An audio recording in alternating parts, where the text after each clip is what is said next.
Hey everyone, welcome to our class on Imbolc today.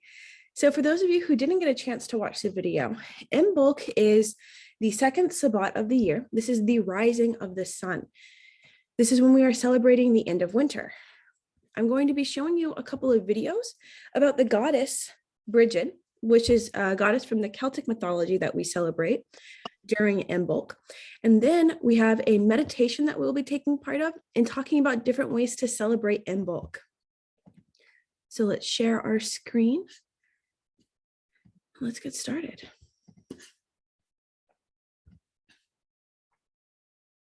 This is not the right screen.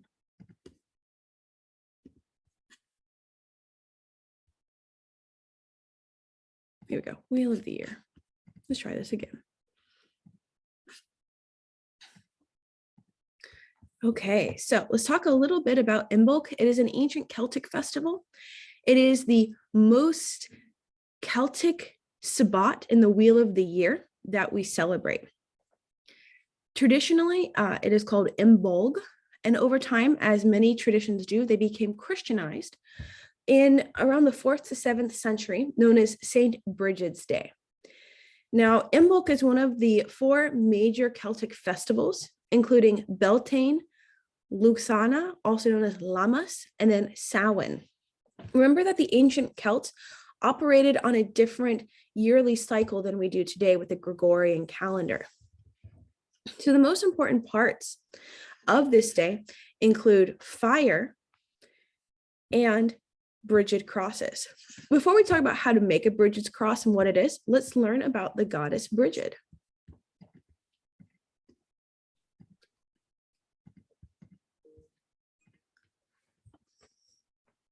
Continuing the exploration of deities from Celtic and Irish mythology, today we'll be taking a look at Brigid, a goddess that is commonly associated with fertility, poetry, healing, What happened there? smithcraft, and the season of spring. Over the years, the goddess went by several names, including Brigid, Bridget, Bridge, and Brigantia, with her name roughly translating to mean the exalted one or the high one. She does make an appearance in Irish mythology as a member of the Tuatha De Danann, the daughter of the Dagda and the wife of Bress, a half-Fomorian who once assumed the role of king. Much like the Morrigan, she was also seen as a triple goddess, being described as the goddess of poetry, with 2 sisters sharing the same name, Brigid the Healer and Brigid the Smith. She was also thought to be closely associated with Saint Brigid, who not only shares many of her attributes, but her feast will take place on the 1st of February, the same date as the pagan festival of Imbolc that would mark the start of spring. This in turn led to many arguing that Saint Brigid was in fact a Christianized version of the Irish and Celtic deity.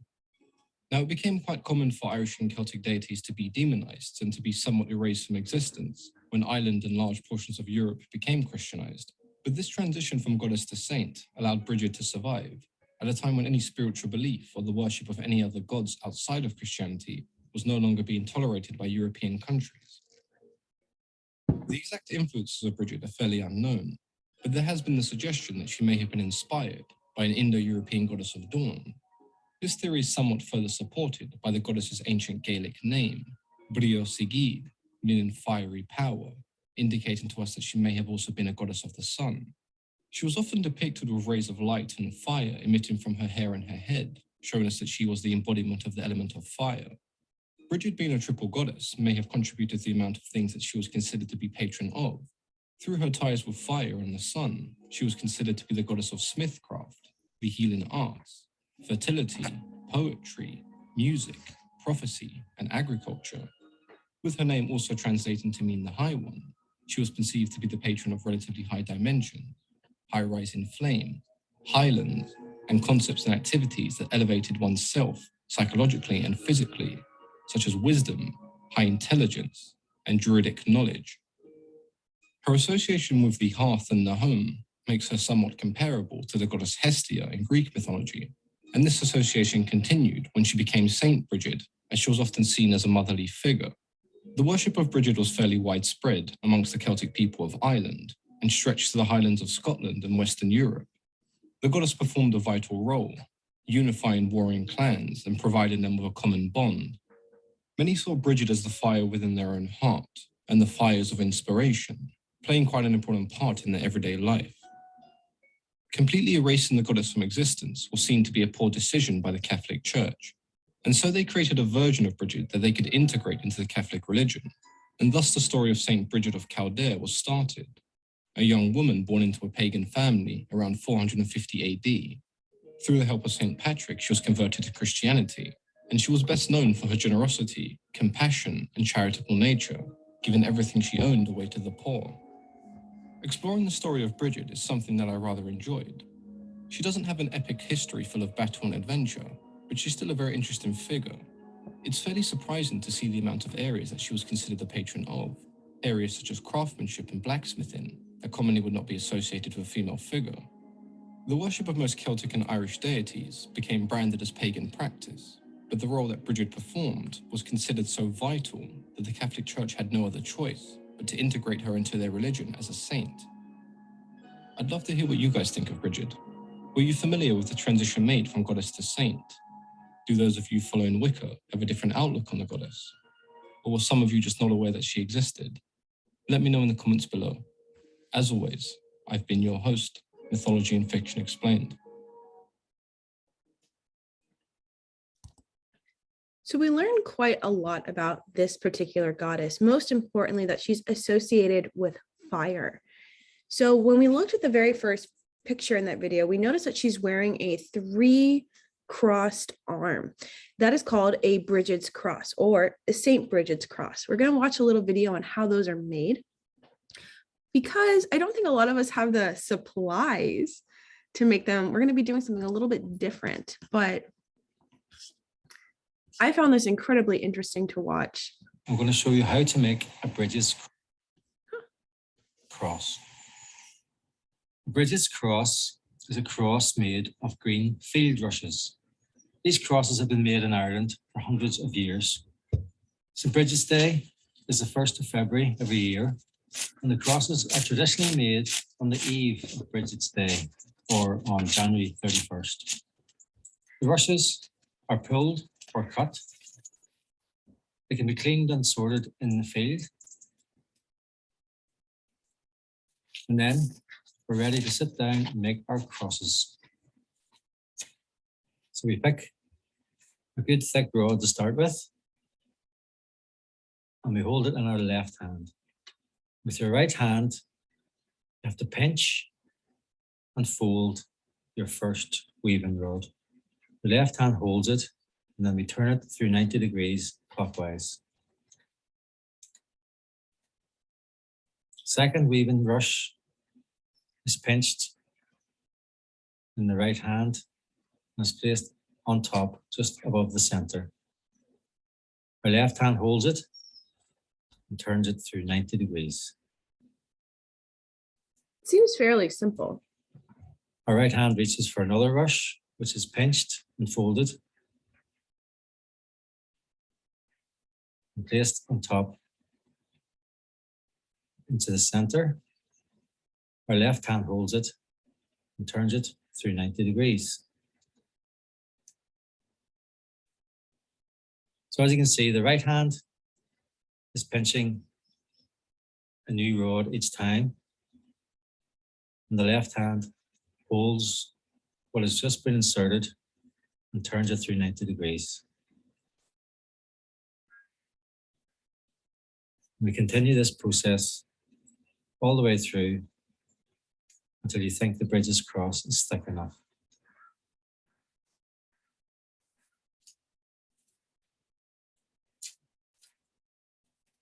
I'm getting to the stage now where I've put enough rods on. Each arm has maybe 4 or 5 folded rods. And when you're putting the last rod in, you raise up the rod where the final rush is going to go. You fold it in your right, and you put each end of the last rod under the raised rod. Yeah, it does look easy Slide it until you do through. it. And this raised rod locks everything into position. There we have the finished Brigid's cross. There it is. So it reminds me a lot if anyone ever went to Catholic school or you went to like Palm Sunday. There's a lot of interesting ways that people can fold. So St. Bridget's cross has a lot of different meanings. In particular, the four, what do we think the four is associated with?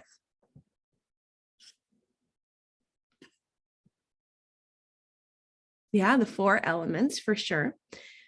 Good job, Talbot. We also hear him talk about roads, R-O-A-D-S. So the four-leaf clover is definitely another association, but also the four directions. So north, south, east, and west. So there's a lot of interesting stuff there.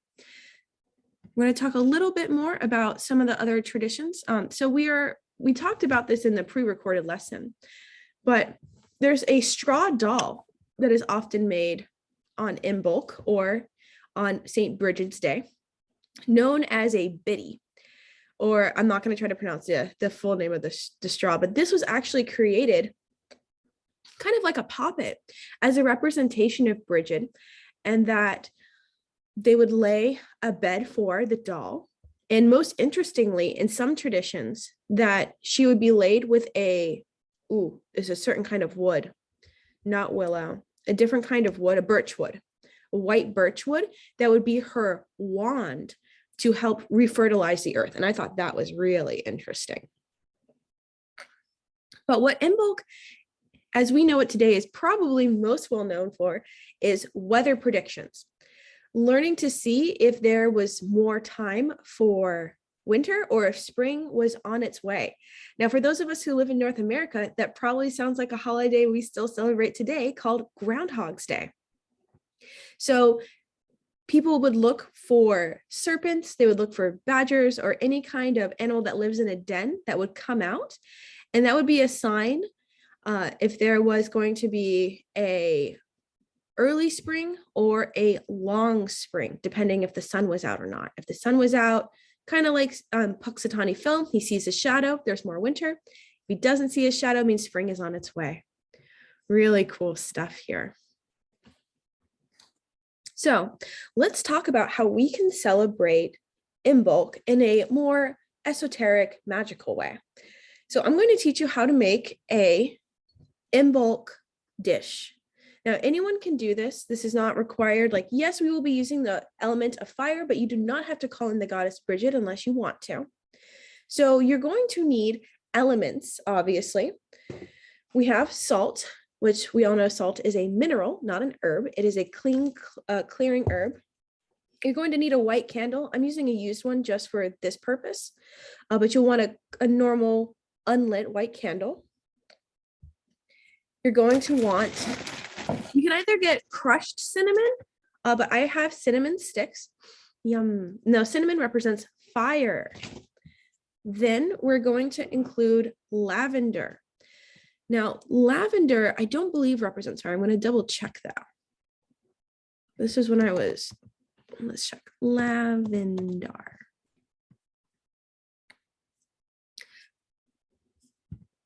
So it represents air. And then we have bay leaves. Now the bay leaves, as we know, are used for a lot of different purposes. This particular bay leaf, you're going to write wishes on it for the new year, because Imbolc, ultimately what we're doing is we're preparing for the harvest. And when we can prepare our hearts and our minds for the year, it will bring us a lot of bounty. I believe that bay is fire. I'm going to double check that. It is fire and the sun. So the first thing that you're going to do, you're going to take, I'm going to bring this down. You're going to take your white candle, you're going to light it. This is assuming that you've already cleansed your bowl. Of course, you want to cleanse your bowl with incense. You want to make sure that it's properly prepared. So we'll grab some incense. I had a lot of incense. I think it fell down. Oh, okay. So take your incense here.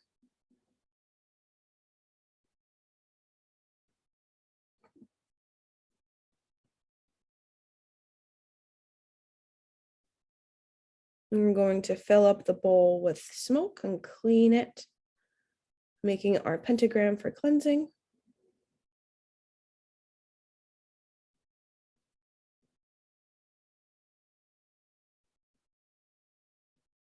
All right.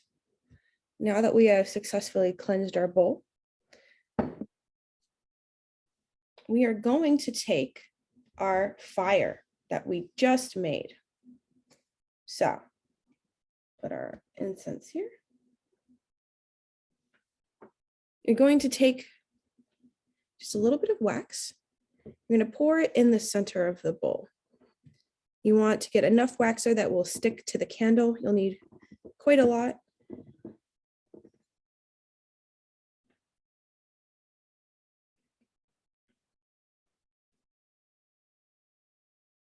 Okay, so that looks good. We're going to stick it in there. Excellent. So I'm going to turn this off just for right now. You're going to take your salt.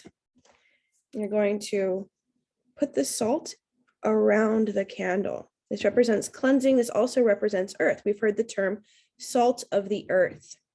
You can add as much or as little as you like, depending on what your supplies are. I'm going to make it pretty full. Wonderful. So now that we've done that, we're going to take just a tool. We're going to flatten out the salt. We want our earth to be nice and clean. We want it to be even, just like Brigid does, right? The idea of Saint Brigid, or the Goddess Brigid, is to prepare our earth for agriculture, or in this case, our intentions. Next, you will take your lavender. Now you can get lavender as like full pines. You don't have to get like fresh lavender like this. And you will sprinkle it around. You want to do this in a clockwise motion.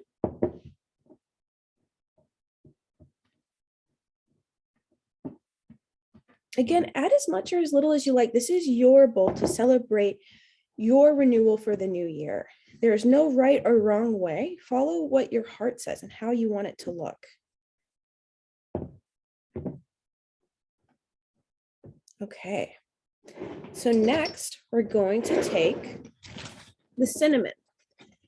Now I'm going to be using cinnamon sticks. You don't need sticks. You can use just regular powdered cinnamon if you like. We're going to be placing one in the north, one in the east, one in the south, and one in the west. I'm also going to take these little pieces that fell off, crunch them up. You can do this, ideally, you want to do it on the 31st of January or the 1st of February. I'm also going to add in rosemary. Who knows what element rosemary is?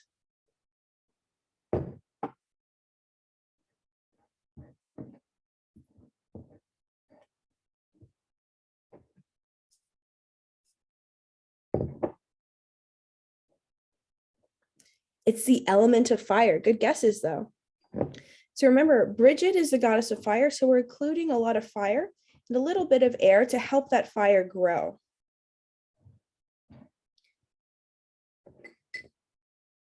The reason why we're doing Imbolc early is so you have time to get the supplies and don't feel like you have to rush. So trying to give you a little bit of time to prepare for this holiday. Next, we're going to take our bay leaves. You're going to do the same thing. You're going to take 4. Ideally, you want them to be like, you should be able to write on them.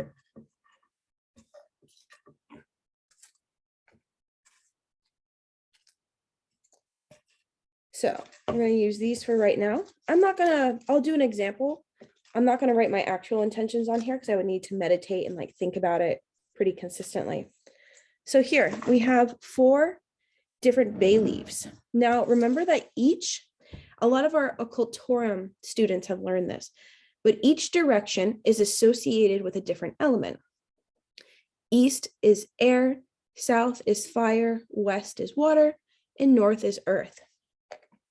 So you will take a pen and you will write your intention. And depending on what your intention is, let's say it's a mental intention.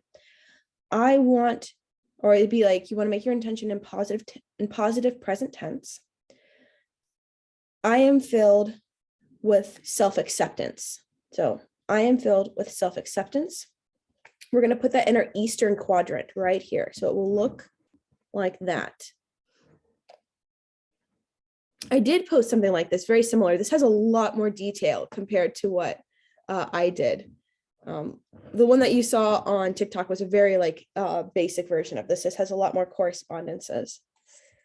And then here, I'm going to write something about my fire.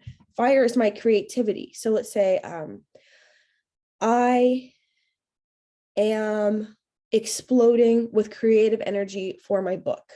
So I write that, and I'll place it here in the southern quadrant. We're going to rotate again. Now we are facing the west. West is water. This is our emotional aspects here. So we will write, I am in control of my emotions. And then lastly, we have the north. Now, north represents earth, material. I am filled with abundance. So now we have completed a very meaningful bowl that includes the elements of fire and air, and as well as our intentions. Now you would take the time to relight it. And you have your Imbolc bowl. Now, the purpose of this bowl, again, is to sow your intentions into the earth. Sow your intentions so that they can become stronger and fertilized for spring. It's also very pretty. At least I think it is. Do you have any questions about this before we move on to our meditation?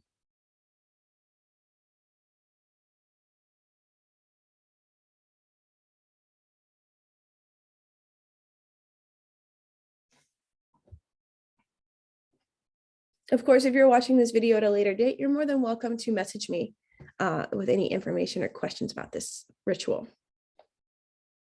It reminds you of a lot of deity candles that you do for your altars. That's really cool. That's really cool. So I'm going to leave this lit while we do our meditation today. Does it need to be a white candle? It can be a white candle. It could be a green candle, pink candle. There are a lot of flowers associated with Imbolc. Yellow would also be good because it represents the sun. I like white because for me, it represents renewal and new beginnings. Yes, you want to burn this all the way down. Now, ideally, you would want to do this on the day that you make it. But of course, I understand not everybody has time to sit with a candle for 2 hours. So you would want to relight this. Hopefully within a week, you would want this to be burned down. It also depends on how big your candle is. You can have a big candle like this or a small candle.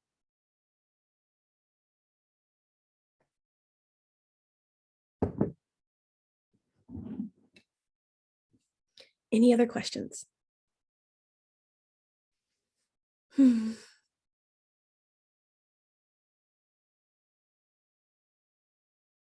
What's the best way to dispose of the ingredients? Great question. So you have to be really careful when it comes to disposing salt because you don't want it to harm the earth or any plants nearby. I recommend burying this. You don't want any animals getting into it. So you could find, depending on your location or your region, you can bury it in the earth. You could bury it in a plant. Just be aware. And if there's a lot of wax and it's paraffin wax, you might just be better off putting it in the garbage because paraffin wax is not earth friendly and can cause some serious issues to the earth. So if it burns down and it leaves you just a little bit of a hole, like scoop out the ingredients that you can recycle back into the earth, and then throw away the spell elements that you cannot. You can add sand instead of salt, sure. That absolutely would work. You could also do dirt. Either one is fine. You want something that represents earth.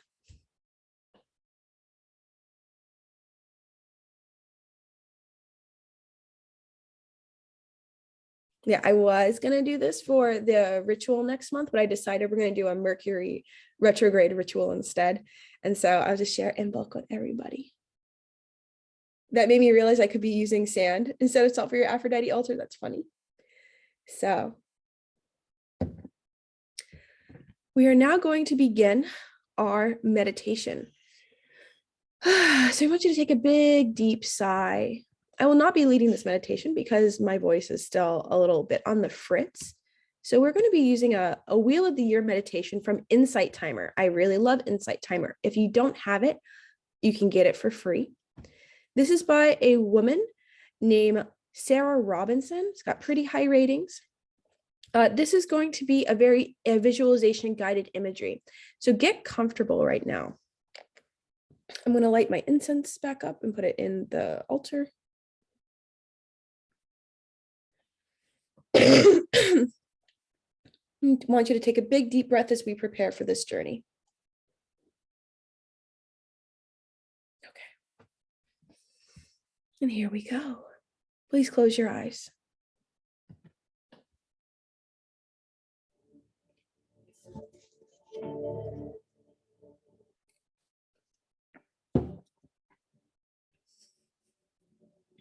Welcome to this meditation in celebration of Imbolc or Imbolc, the first sparks of. This worked last night. Oh no. Mercury in retrograde, everyone, it's coming for me.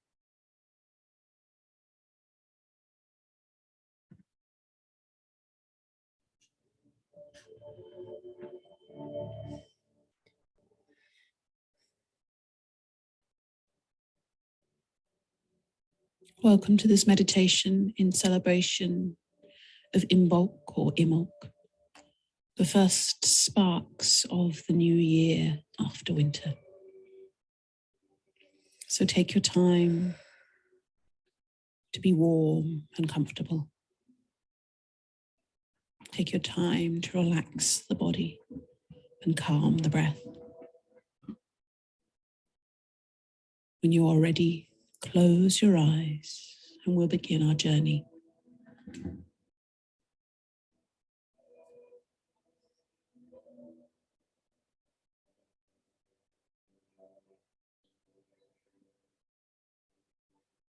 In our mind's eye, we are walking along a cobbled street. And you see the evening lights sparkling on smooth cobblestones.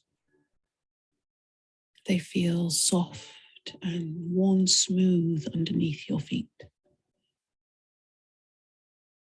The air is cold and frost sparkles on branches and lampposts around you. But you are wrapped up warm in gloves and hat and scarf.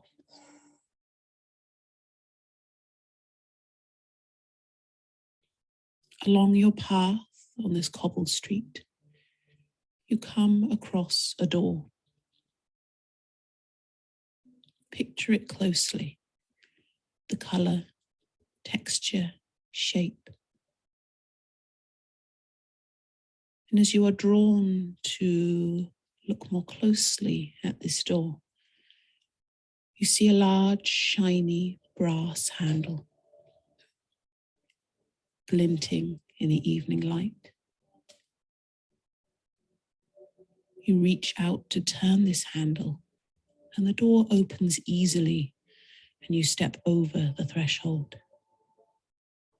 And you find yourself still outdoors, but standing safely beside a well. White frost tops the low wall surrounding this well, but the water is not yet frozen. The low wall surrounding the well is made of large round stones, dappled with moss.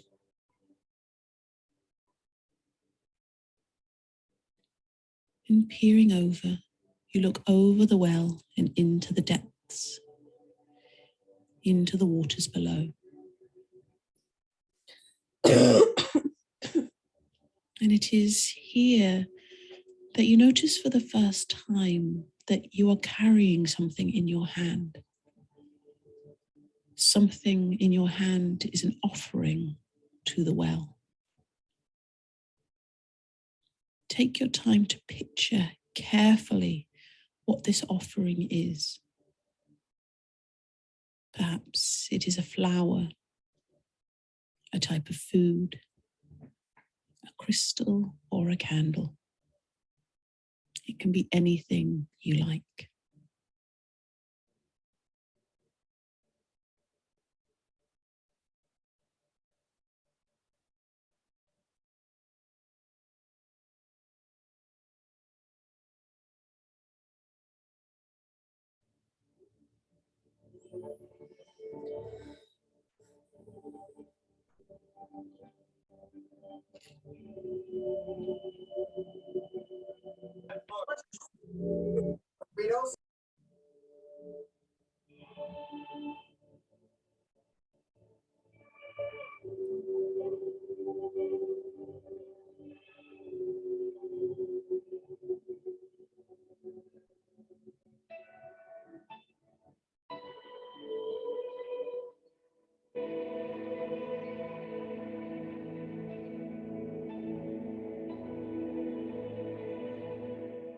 Now, make a wish and throw your offering into the well.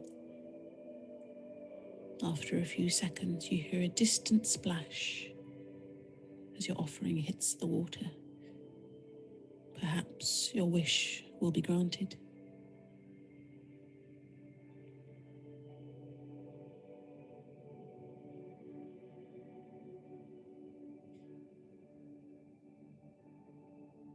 Beyond the well, you see a high hill covered in frost. You pass through the sheltered space of the well, and you feel the chilly kiss of the cold wind on your cheeks. And you start to climb the hill, slowly and with ease.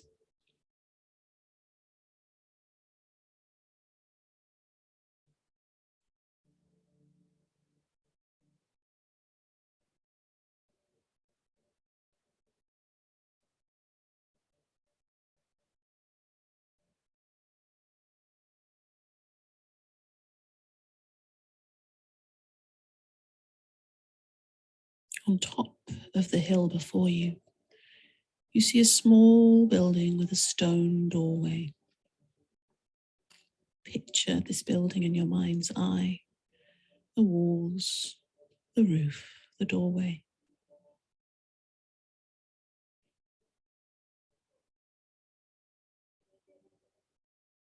And as you reach the top of the hill, snow is beginning to fall. You huddle closely into your warm clothes and knock on the door.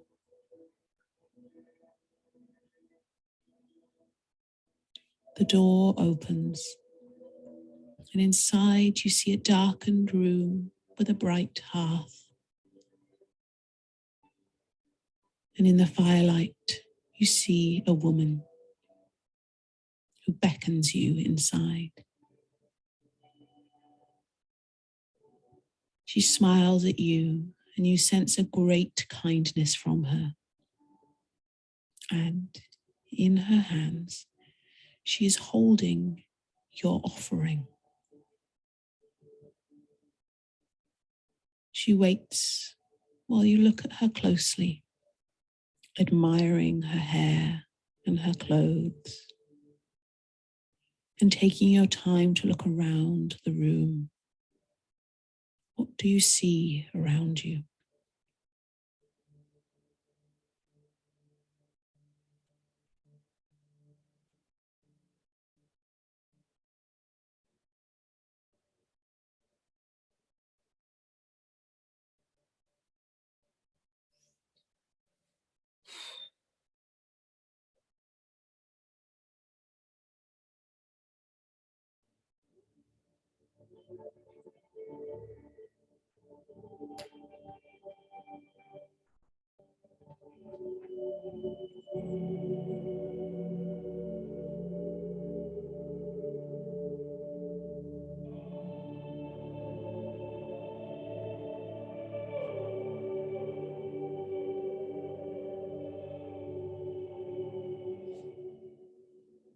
The woman stokes the fire in the hearth, and it rises, growing slowly, and the room fills with a pleasant warmth and light.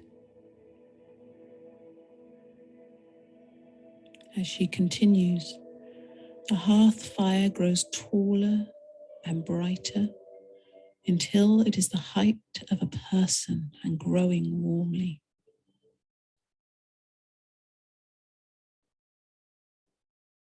You sense no danger from it, and the woman takes your hand and invites you to follow her into the hearth.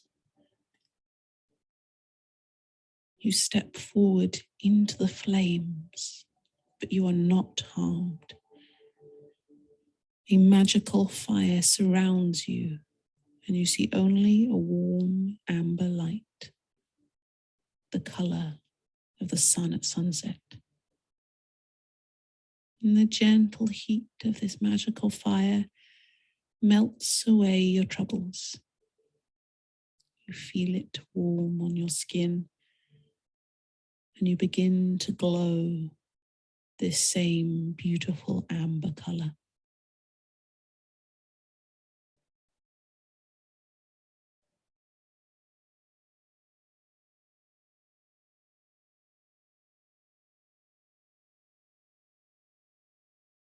The heat grows, and you enjoy the sensation of it on your body. Your worries shrivel and vanish like paint in a fire, and you feel the weight lifted from your shoulders. You can stand tall again, stretch to your full height and power in the flames.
You hear a distant sound, a rhythm like a drum beat.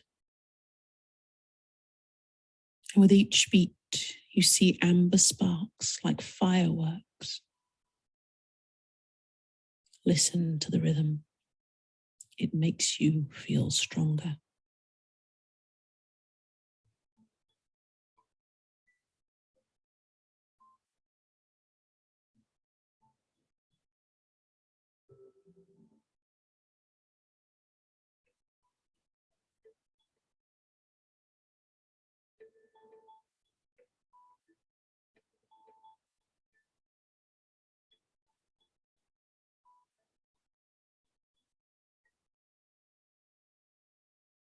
The rhythm continues, but now you hear another sound, a voice without words. Listen closely. What is this sound? It comes from a warm wind blowing, soothing your hot skin. And as the sound washes over you, you feel your body become smooth and all the knots and scratches of life are smoothed away.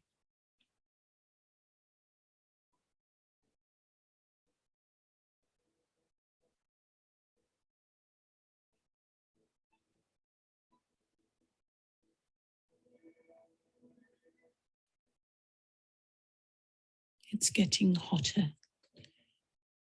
It's almost uncomfortably hot. But now, in this moment, you feel a sudden, refreshing cold thrown over your body, like being hit by a cool wave. You are drenched in cool liquid. It hisses softly as it steams off your hot skin. And as the liquid cools, you are comfortable temperatures, but you are still very warm and cozy.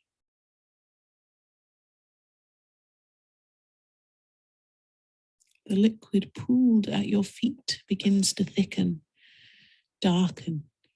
It changes into wet clay. It is fragrant and cool.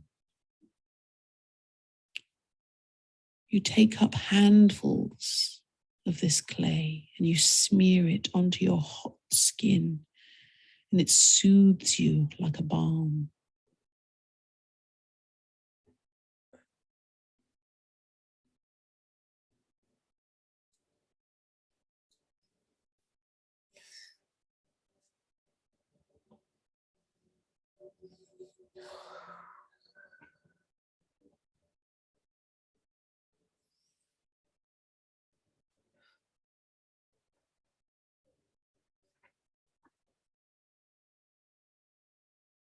Inhaling the earthy scent of the clay rising off from your body, you feel yourself begin to cool. The clay on your skin dries as it draws the heat from you. And in time, it cracks and falls away, leaving you clean and cool.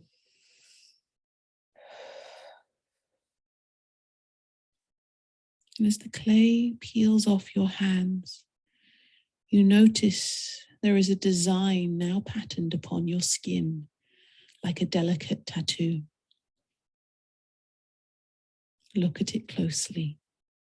Curls and spirals and flowers adorn your skin.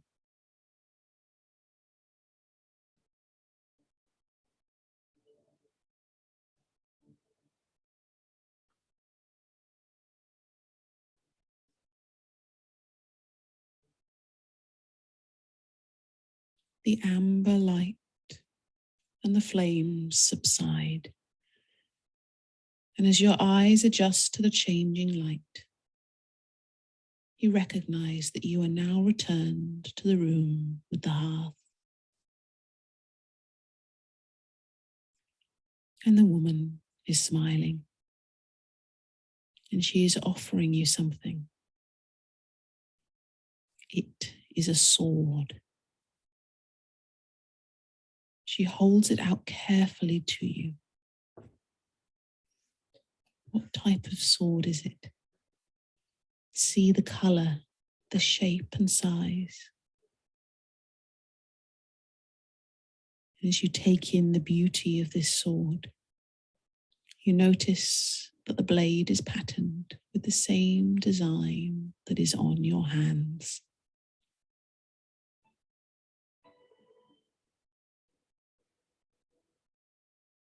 And as you reach out to take this beautiful gift, the moment you hold the hilt of the sword in your hands, both the sword and the design on your hands vanish.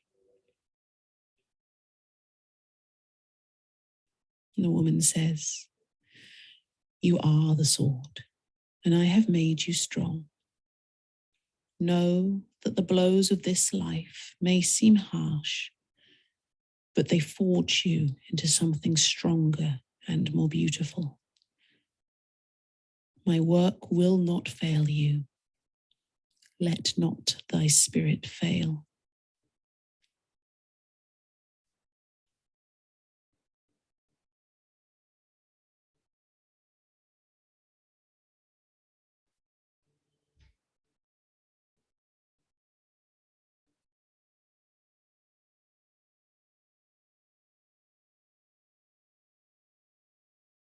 And now, as she leads you back to the front door, she opens it, and the cold no longer touches you.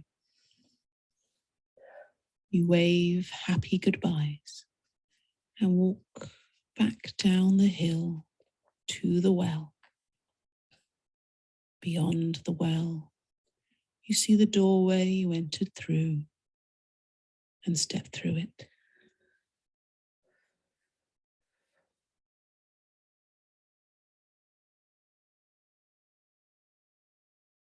And you will now find yourself back in this room.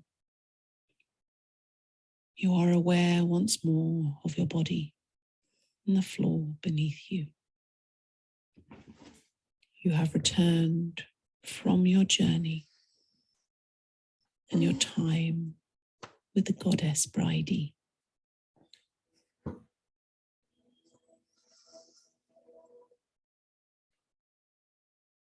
Take all the time you need to reflect on the things you have seen and felt today, and the things you will see and feel in the coming days as we move into the new seasons. Take your time as the wheel of the year turns.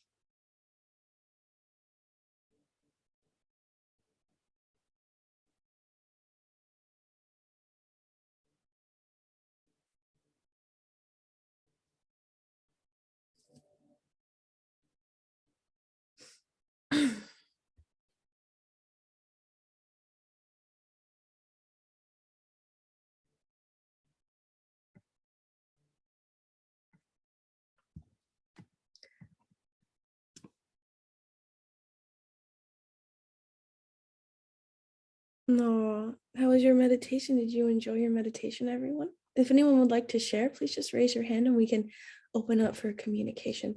Of course, don't feel obligated. This may take some time for you to process. Talbot, go ahead. I'm going to plug in my computer real quick. Hold on, it's dying. Thanks. All right. So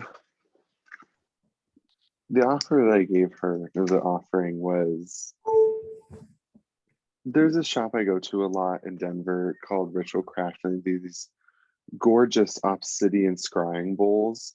I've wanted one for a while. I was wondering about calling after this to see if they have them because I really want one. But that's what I imagine myself holding and dumping into the well. Cool. And then after I went through the hearth, the sword that she gave me looked like it was made of the same material. That was very interesting. That is really cool. Thank you for sharing. Mm-hmm.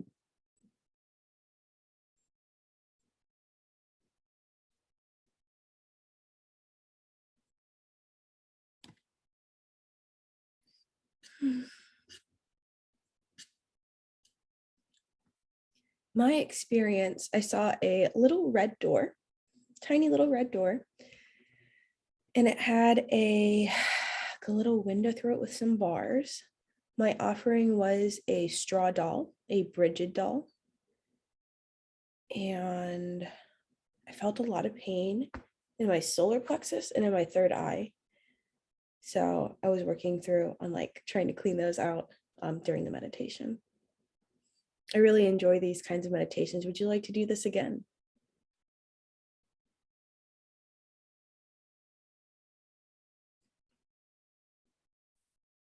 I would. I'm up for it. Okay, great. Thanks, Alyssa. Tori and Marlee say yes. Varianda says yes as well. Well, great. I think that's something that I would like to implement in Imbolc, after Imbolc is doing a lot more meditation with everyone. Because I find that, it's something that's really hard to do on your own, but when you start doing it as a group, it becomes easier and you feel how good it is. Like Kyle said, he feels a lot of relief after doing this. So learning to become more reflective and spending time inside of ourselves just as much as we do outside. This is a beautiful representation of Imbolc, but it's not the same as going inside of yourself and discovering. Oh, thank you, Jana. Would anyone else like to share? No pressure. I can, I guess. Sure. So what my offering was, it was quartz. Mm. I instantly pictured it in my mind before they said like what kinds of offerings you could do. And it kind of was in the hilt of the sword. Cool. Yeah. Yeah, that was awesome. And I do feel a lot of relief. The only thing is my right hand, like my thumb was just vibrating by itself a lot. Wow, that's pretty interesting. So each finger represents an element. These four represent the four elements, and your thumb represents spirit. So you were having a spiritual reaction. That's really cool. Oh, cool. Okay. Wonderful. Thank you so much for sharing. No Kyle. problem.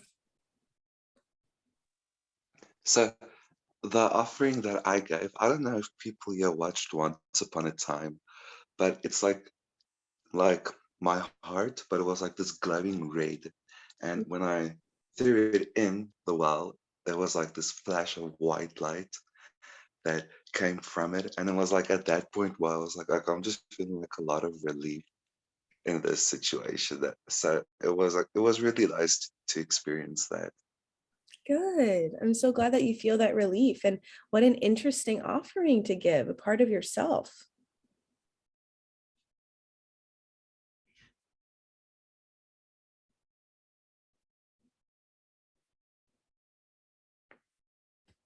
Well, this has been so wonderful. I'm glad we all got to spend this time meditating together and preparing ourselves for Imbolc. Remember, this is a time for us to be preparing for the harvest, to plant our seeds, prepare our earth.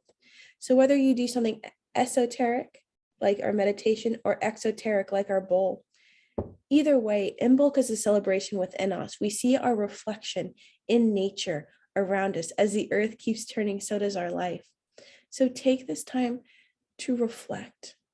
Don't feel like you have to constantly be putting things out there. Remember, we are still in the dark part of the year. Does anyone else have any questions before we end our class today? Oh, we have one. Quick question. As someone who is on the southern side of the world, can we still celebrate these holidays? Yes, absolutely. Although this corresponds with the northern quadrant, you can still celebrate here, wherever you are, because remember, the sun is rotating around the earth. This earth is rotating around the sun. So you are celebrating a cosmic holiday. If you wanted to, I think the inverse of Imbolc for you is Samhain. I'd have to check though.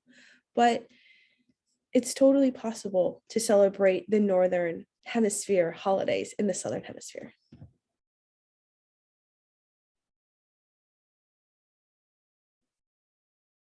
I know that can be really difficult for people in Australia or in South Africa like yourself. But remember, this is all about internal work. You're so welcome. Any other questions?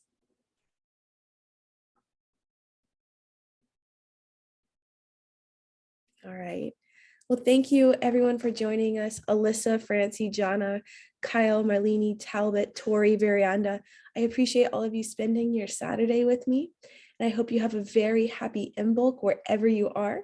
And if you have any questions or need anything, you're welcome to reach out to me on Discord or on Mystery School via Patreon. Have a great day, everybody. Bye.